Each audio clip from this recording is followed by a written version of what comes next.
good morning, and happy belated Sunday. Hashtag my global family. This is Dre, a beta, coyote walking in this world, and real life, a Sleto Pueblo superhero. I am also incredibly proud to be pastor of Coyote's Lodge, House of Spirituality, Critical Theory, and Medical Marijuana. Our services drop here on Facebook on Sundays, family. Please forgive this coyote who is always on hashtag rest time.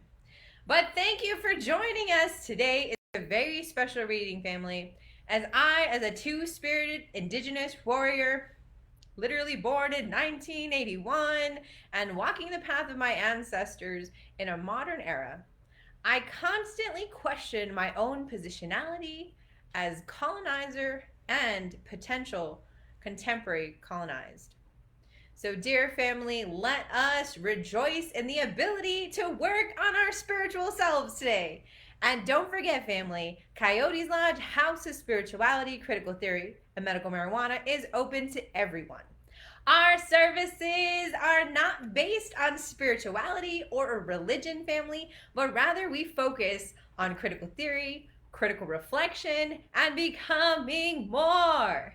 We try to embrace humanizing practices, family, and think about our lived experiences while applying ideas in order to lift up all of our communities. Let's create that change together. Additionally, we are also the House of Medical Marijuana, family, which means that we embrace alternative ways of knowing, being, and healing.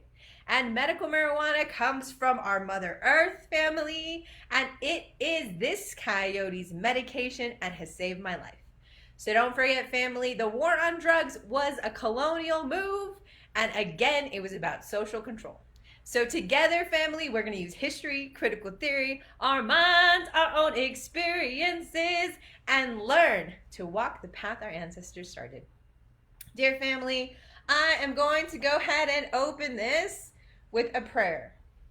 Today's prayer, family, is very special because what it is going to be asking is for guidance as we are all colonized beings. So, family, I want us to understand what that means in 2021. When you ask about colonies, when you ask about the Empire of the United States, you might be puzzled and wonder how we could be an empire. And I'm telling you, family, we have privilege here in the United States, and the most obvious example of that was having life-saving access to the COVID vaccine, which is a privilege and something that many countries around the world wish that they also had access to. So, family, today I would like for us to be reflective as we say our opening prayer and open this church service today. We are going to nourish our minds, our bodies, and importantly, our spirits as we say hello to those who have gone before us. Family, I am engaging in a ceremony called smudging, and many cultures all around the world have their own traditional way of cleansing. This coyote finds power and is a modern day superhero by being in touch and acknowledging who I am and where I come from. Join me, family, in embracing our traditional ways of knowing and being and in loving who we are. Gammy, it's your favorite trickster coyote granddaughter. I know, I'm late with Sunday service again, but you know, better late than never. So dear Gammy, send us some blessings. Today, we're going to be talking about Memmi and the colonizer and the colonized. Gammy, I'll be honest, we always gave whiteness priority in our family. We thought it was beautiful, we liked nice cars, we liked this idea of being wealthy, right? Being pretty, going to the mall, going to restaurants, and having access to things that were in white society. And as a native child, Gammy, you know that was a little confusing. But again, it was because we are colonized. So dear Gammy, fill our spirits with strength as we start to contemplate not only our past, but our present. And allow all of us to open our minds and grow powerful. Because when we reflect on who we are, we grow and change. And that is amazing. Dear Papa, it's your favorite trickster coyote granddaughter. And I miss you, and you were all kindness and understanding. Dear Papa, send some of that understanding to all of your communities today. Because let's be honest, we are impatient, and we would like for things to happen now. And that understanding is going to go a long way. So, dear Papa, with your patience example, please send us some of your understanding and kindness. And to my great-great-grandpa Pablo Beta, a Isleta Pueblo statesman and revolutionary, dear sir, you walked with presidents and changed policy and protected Indian sovereignty. May all of us, your community members from around the world, have the strength to walk the path that you started and be the leaders, to be the parents, to be the grandparents, to be the agents of change that we all need today. COVID is still affecting and devastating our communities, and we need some strength, and we need some guidance, and we need some leadership. So please remember to send us some guidance. We are your modern day warriors, and we hope to do honor to your name. In this we pray, may all of our ancestors and beloved ones who have gone before us rest in peace. Dear family, at this moment, we are also going to do, as tradition, an Indigenous land acknowledgement. For those of you who are not familiar with Indigenous land acknowledgement, what we are doing is we are taking a moment of silence to reflect upon the land in which we are standing. What blood was lost, what battles were fought, what lives were torn apart, what resources were taken from the land upon which you stand currently. Dear family, history matters today. Wealth is inherited, and the privileges or the situation and you currently find your community is socially constructed, historically constructed, and legally constructed. So family, remember, if everything is not all right at this moment, COVID is affecting all of our lives. Coloniality and empire building affects all of our lives, and it is not our fault. But yet we are here to support and love you. So at this moment, think about the land on which we stand, and think about the loss and the gains of that land, the privilege we currently enjoy, and how we can lift up all of our community members.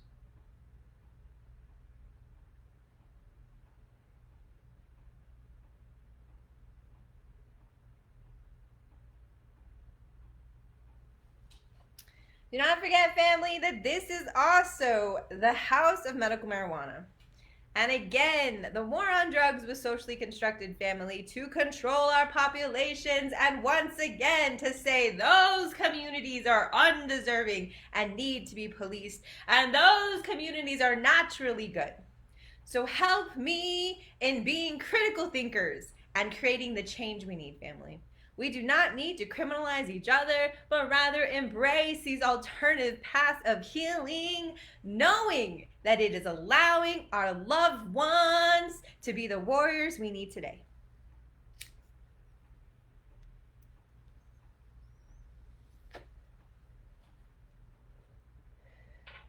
Don't forget, family, this coyote has been saved by medical marijuana. I'm a survivor of trauma 3 times over, and medical marijuana literally allows me to be the superhero our community needs. Today's readings come from Memmi, and this work is fundamental, and it also is incredibly helpful as we, as modern people, struggle with the idea that if we are a citizen in the United States, or if we are within its boundaries, that we have access to privileges as a modern day colonizer. And I have talked to my nieces and nephews, family, and have challenged the ideology that I hear out of the mouth of babes. This idea of what an American is, this idea of what we are literally have the rights to. I want us to question this rhetoric, to question these policies. I literally am a survivor of trauma that is a direct manifestation of Catholic Indian boarding schools. And I myself am a former Catholic and have had to rehumanize myself and learn to love myself because of the distorted image that I was given as a child due to the socialization process of Catholicism upon an indigenous child. So I'm asking you, family, let us understand our histories because they affect our current reality. Our first reading today is asking, does the colonial exist? We are literally going to be looking at our future and how we think that we literally imagine and romanticize our past. Does the Colonial exist? By Albert Memmi. We sometimes enjoy picturing the colonizer as a tall man, bronzed by the sun, wearing Wellington boots, proudly leaning on a shovel. As he rivets his gaze far away on the horizon of his land. When not engaged in battles against nature, we think of him laboring selflessly for mankind, attending the sick and spreading cultures to the non-literate. In other words, his pose is that of one of a noble adventurer, a righteous pioneer. I don't know whether this portrait ever did correspond to reality or whether it was limited to the engravings on colonial banknotes. Today, the economic motives of colonial undertakings are revealed by every historian of colonialism. The culture and moral mission of a colonizer, even in the beginning, is no longer tenable. Today, leaving for a colony is not a choice sought because of its uncertain dangers, nor is it a desire of one tempted by adventure. It is simply a voyage towards an easier life. One need only ask a European living in the colonies what general reason induced him to expatriate, and what particular forces made him persist in his exile. He may mention adventure, the picturesque surroundings, or the change of environment. Why then does he usually seek them?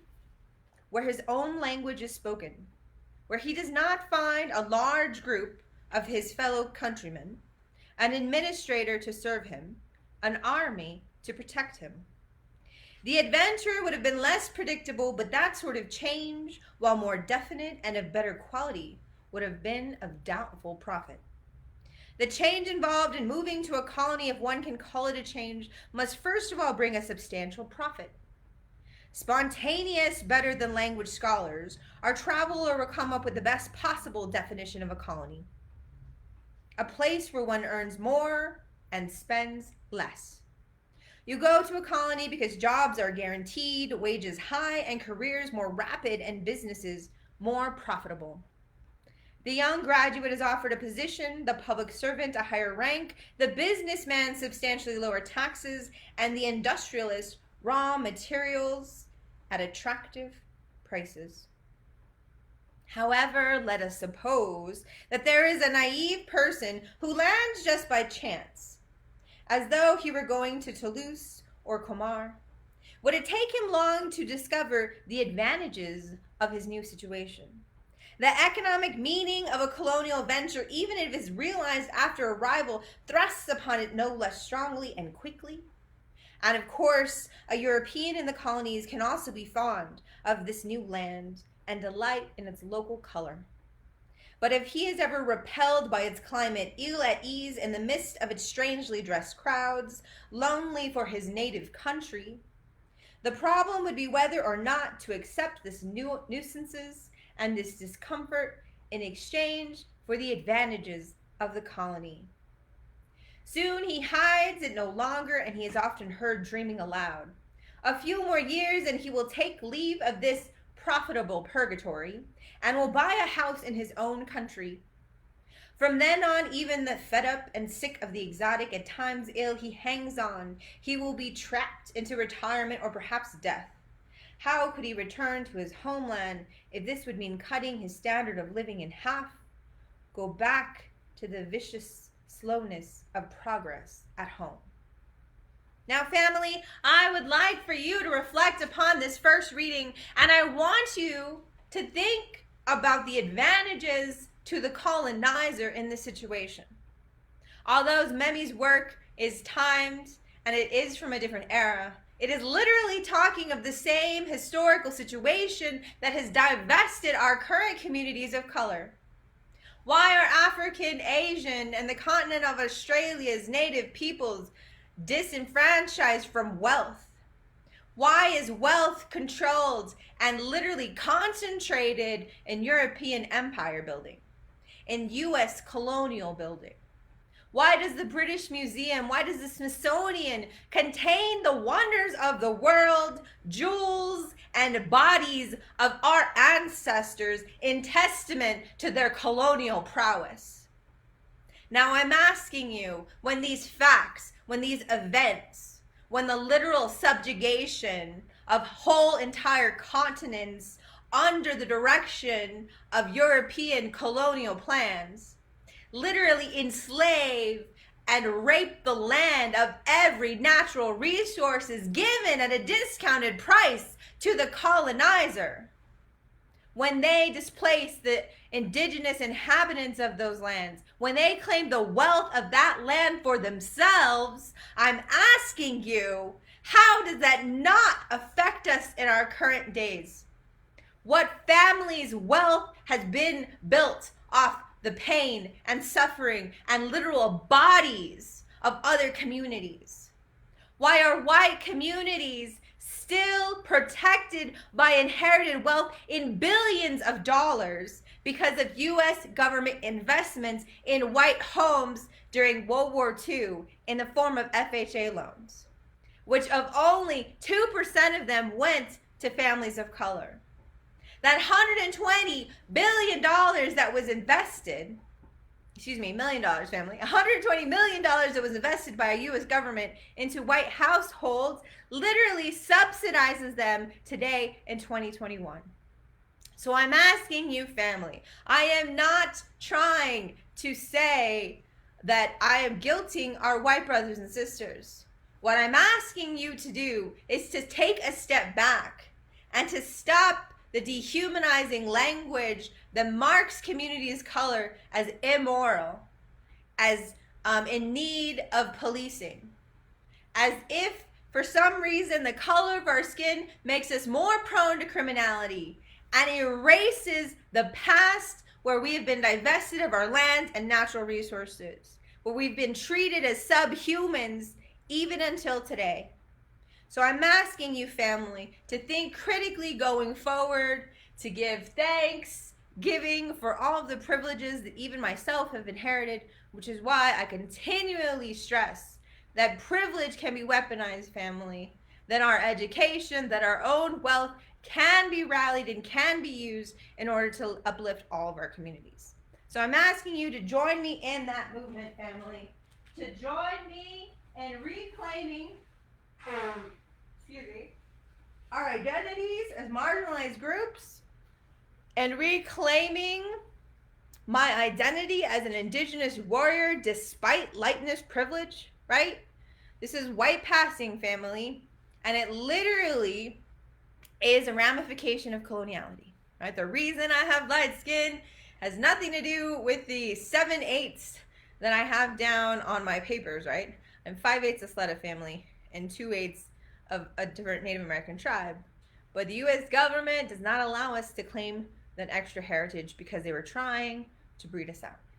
So family, I'm asking you to think about your own positionality within the context of US empire and how can we grow and change and love each other while realizing that our current realities, whether we be in poor communities or rich communities, is not of our own choosing. That our current situations are literally constructed by history, family, and that we need to start humanizing each other and stop just labeling and saying those communities are worthless and they can be thrown away. Because at the end of the day, family, they are our brothers, our sisters, our non-binary siblings in all of these communities, regardless of race and regardless of class. And that is our unifying hope. Our second reading today, family, is also from Memmi's, and it is talking about the colonizer who refuses. And I want you to think about that, family. I want you to think about the true costs when you become a voice of opposition. In the context of this chapter, The Colonizer Who Refuses, page 19, it is actually talking about the European colonizer who goes to the colony and refuses that identity. Having discovered the economic and political and moral scandal of colonization, he can no longer agree to become what his fellow citizens have become. He decides to remain, vowing not to accept colonialization. Oh, this vow is not necessarily a rigid one. Such indignation is not always accompanied by desire for a policy of action. It is rather a position of principle. He may openly protest or sign a petition or join a group which is not automatically hostile towards the colonized. This already suffices for him to recognize that he will simply change difficulties and discomfort. It is not easy to escape mentally from a concrete situation. To refuse its ideology while continuing to live within its actual relationships. From now on, he lives with his life under the sign of a contradiction, which looms at every step, depriving him of all coherence and tranquility. And I ask you that, family, as I go on, actually, to finish. So there's a brief that ends on page 20, and I want to go to page 21, which further talks about the ramifications of rejecting colonization as a colonizer. If he persists, he will learn that he is launching into an undeclared conflict with his own people, which will always remain alive, unless he returns to the colonist fold or is defeated. Wonder has been expressed at the vehemence of colonizers against any among them who put colonization in jeopardy. It is clear that such a colonizer is nothing but a traitor. He challenges their very existence and endangers the very homeland which they represent in the colony. However, historical relationships are on their side. What would logically result from the attitude of a colonizer who rejects colonization? Why shouldn't they vigorously defend themselves against an attitude which would end their immolation, perhaps on the altar of justice, but nevertheless in their sacrifices? If they only fully recognize the injustice of their position, but it is that they themselves who accepted it and who make the most of it. If this newly arrived colonizer cannot rise above the intolerance, moralism, which prevents him from living, if he believes it so fervently, then let him begin by going away. He will give proof of the earnestness of his feelings and will solve his problems and stop creating them for his fellow citizens. Otherwise, he must not expect to continue to harass them undisturbed. They will take offense and return blow for blow. His friends will become surly, his superiors will threaten him, even his wife will join in and cry. A woman and less concerned about humanity in an abstract sense, the colonized, means nothing to her, and she only feels at home among Europeans. Obviously, you take offense to her being the villain in this. But I want you to think more on what Memmi is talking about. He is talking about the ideological contradiction. How can I, as an indigenous, two-spirited individual and child of my community, still benefit from lightness, from modernity, from privilege, while still being my coyote self? Easy, family. I problematize it and I think about it. But what it is asking is a complicated question, because each human being in their own time, in their own space, whether they be colonized or represent the colonizer. And let me be clear on that, family. If you are perceived as a person of white skin within the context of U.S. Citizenship in 2021, you are still seen as the colonizer. If you are upholding ideologies that are potentially dehumanizing to other communities, including Catholicism, including religions which literally cut out portions of our society based on gender identity, sexual identity, even citizenship. Islamophobia is alive and well, family, right? So we need to think about how those modern ideologies that we hold dear to us can be modern forms of colonization. Are we going out in the world and pushing our own ideas upon others in a way that dehumanizes them? Are we rejecting them from our spaces because they look different from us, because they speak a different language, or because they might make us uncomfortable? And I'm asking you, family, to open your minds and open your hearts and change that attitude by giving a hand, by calling them sister, brother, and sibling, by learning about their families, by learning about their experiences. And through that, family, we will unite, because we are all human beings. And we are all struggling during this modern era. COVID has devastated our communities. And as a modern child, as a colonized Indigenous person, I'm asking you to think differently, to educate ourselves on our history, to talk to our families and communities and our children. Because do not make any mistake, family. Our children, our grandchildren, our nieces and nephews live in a different world every generation. The way they communicate, the way that they will look for a job, the way that they will find their way into a home changes with every generation. And we are being divested of those bright futures. So join me, family, in using critical theory, in using critical reflection, in using communication and humanizing love to lift up all of our communities. This coyote loves you. This was the Sunday service for August 15th. May you all go in peace, love, and beauty. I will see you all soon. Have a wonderful week.